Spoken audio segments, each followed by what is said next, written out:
En Ocho Magazine nos gusta comenzar la semana reflexionando, mirando hacia adentro, hablando de psicología, de sociología, de algunos problemas que padece la sociedad y que analizamos desde el punto de vista de nuestro psicólogo de cabecera, el doctor en psicología Fernando Pérez del Río. ¿Cómo estás, Fernando? Buenas noches. ¿Cómo ha ido la semana?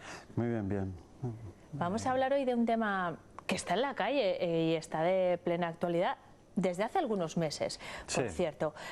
Seguramente ustedes han observado cómo han proliferado por las calles de la ciudad y de otros puntos de la provincia esos locales conocidos como lugares de apuestas, ¿no? Que era un término que asociábamos más al mundo anglosajón, pero que han aterrizado en España. No son salas de juego exactamente como los recreativos que pensábamos nosotros, sino locales de apuestas. En cualquier caso, son sitios donde la gente apuesta dinero en diferentes, sobre todo apuestas deportivas, ¿no? Y hoy queremos detenernos en estos lugares, no tanto por la polémica que han suscitado, sino porque nos preguntamos si tienen alguna influencia en adicciones como la ludopatía. ¿Es esa la principal cuestión en la que nos vamos a centrar, Fernando? Sí, fundamentalmente sí.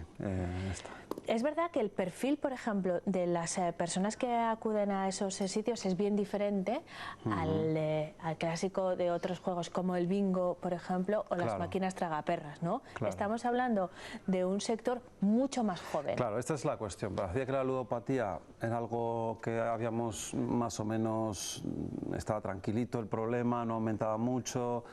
Siempre ha habido algunos estudios que dicen que iba a aumentar, que tal. Pero siendo un problema grave, igualmente. Sí, lo es grave. Pero lo que vemos es que puede revitalizar el problema, sobre todo en un sector joven. Y también el peligro, y también España va un poco a la zaga, porque la ley en España fue un poco restrictiva, y que se pueda convertir en un sitio de ocio para los jóvenes, ¿no? Este es un poco también otro problema. Claro, son sitios que, bueno, que en principio tú vas allí, está a oscuras, no hay reloj, no hay tiempo, hay un pabellón donde puedes ver una película, les dan unas patatas gratis, están el ocio de los jóvenes, ¿no? Entonces hacen una apuesta, otra. Bueno, es una cuestión que lo puede revitalizar y de hecho es lo que estamos viendo. Ya las asociaciones de ludopatía nos están dando la alarma en diferentes sitios de España que viene un perfil joven, porque el perfil del jugador de tragaperras, del bingo, entonces era más mayor. Cuando tú trabajas yo que he trabajado mucho con ludópatas, cuando uno empieza a tener el problema hasta que se trata, suelen pasar pues 10 años. Es muchísimo tiempo. Es muchísimo tiempo. Mira, yo hacía un ejercicio que me acuerdo mucho. Yo les hacía calcular, ¿cuánto te gastas al día? Me dicen, 20 euros. ¿Calculas todos los días? Sí.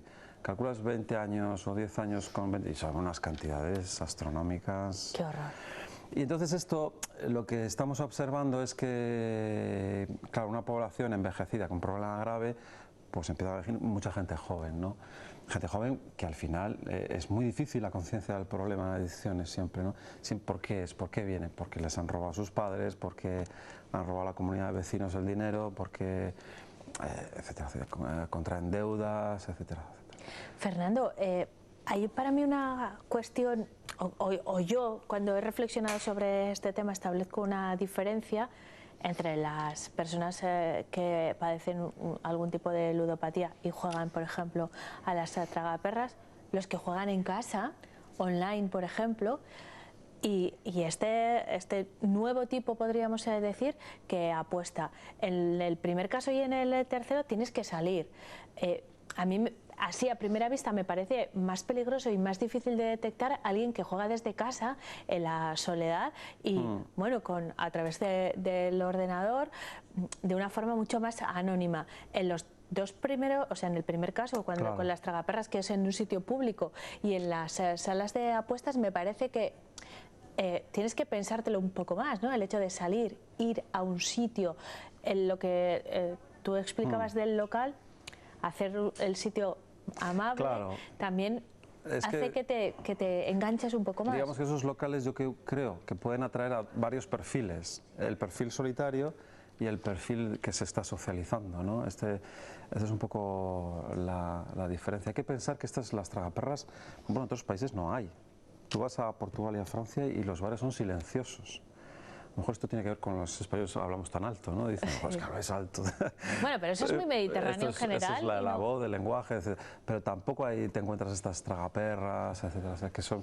Hombre, sí que hay también, vamos a ver, en adicciones hay 3 cuestiones muy rápidas, las cuento. Primero, que una persona pueda tener un problema y busque una válvula de escape. Claro, esa era mi pregunta, ¿qué hay detrás de una ludopatía? ¿Por qué alguien...? Siempre que alguien tiene un problema grave con el tiempo, hay excepciones. Podríamos hablar de esas excepciones, es porque algo le pasa en casa, porque no quiere pensar en una cosa, porque quiere evitar de sentir algo, y eso es un poco lo que hay que buscar. El tratamiento siempre suele ir a pautas para que lo corten y también entender que las razones de esta secuencia, ¿no? Que es una secuencia larga, al final no se da cuenta.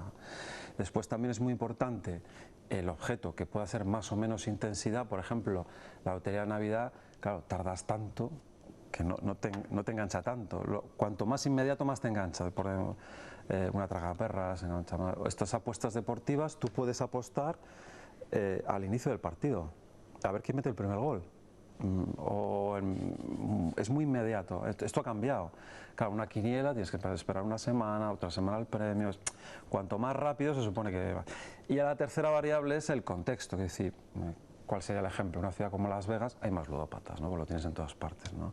Entonces la cuestión es cómo se regula, si realmente se les pide el carné a los 18 años, porque yo tengo algún paciente que ha estado en estos sitios mucho tiempo y no tenía 18 años, no sé, tampoco quiero dar nombres, pero de lugares, ¿no? Pero que entraban, les ofrecían una Coca-Cola, veían un partido y se pasaban la tarde. Y no tenían 18 años. ¿Cuánto de cultural hay en la tolerancia al juego? No hablo ya de un problema, ¿eh? Claro, pero todos jugamos a la lotería, todo el mundo juega a las cartas y aunque sea un céntimo o 5, utiliza dinero ahí. Hemos visto miles de películas sobre jugadores de póker y bueno. Yo creo que ha habido algo muy interesante, ¿no? Es decir, yo siempre pensé que esto iba a llegar antes, sinceramente, o sea, desde el 2000 que tenemos internet, ¿por qué esto no se había producido? Y ocurre ahora. Claro, tiene que ver las leyes, pero yo creo que también hay una cuestión sociológica por detrás. Y es que muchos de los jóvenes han sido educados con los videojuegos, ¿no? Y son mecanismos muy parecidos. También hay un debate muy interesante. Por ejemplo, el FIFA. El FIFA, que es un juego muy famoso. Sí, sí, de la Play, ¿no? Claro, entonces el FIFA, hay torneos, te puedes gastar dinero promocionando jugadores, puedes entrar en torneos que los pagas. Es un sistema muy parecido. Los chavales que han jugado a la FIFA les cuesta muy poco estar en estos lugares, porque son mecanismos muy parecidos, ¿no?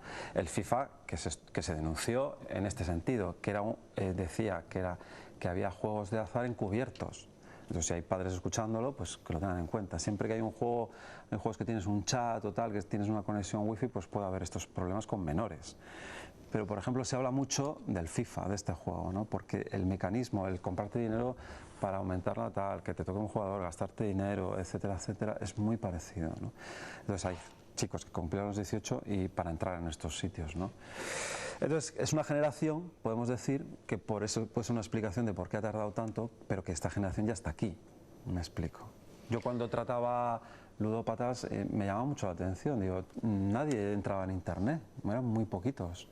O sea, que el jugador este solitario que tú te refieres, o sea, porque yo creo que era otra cultura, otra generación, ¿sabes? Entonces esta generación ya ha llegado, ya ha pasado los años suficientes para que tenga problemas, ¿no? Fernando, nos quedamos sin tiempo, pero quiero recordarles a todos nuestros espectadores que tenemos una dirección de email, fernando@burgospsicología.es, donde pueden enviarnos cualquier comentario, sugerencia, tema o pregunta que tengan. Y que además nos vamos a ver aquí cada martes, o sea que las iremos recopilando para responderlas, pero en cualquier caso la semana que viene hablaremos de otro tema y estaremos muy pendientes de las salas de juego y de este perfil tan joven porque hay muchas cosas que contar. Te esperamos el próximo martes, ¿de acuerdo? Vale, que hablaremos del acoso laboral. Buen tema. Un tema muy interesante, desde luego, y que no sé si conocemos bien, así que lo analizamos al detalle la próxima semana, ¿vale? Gracias, Fernando.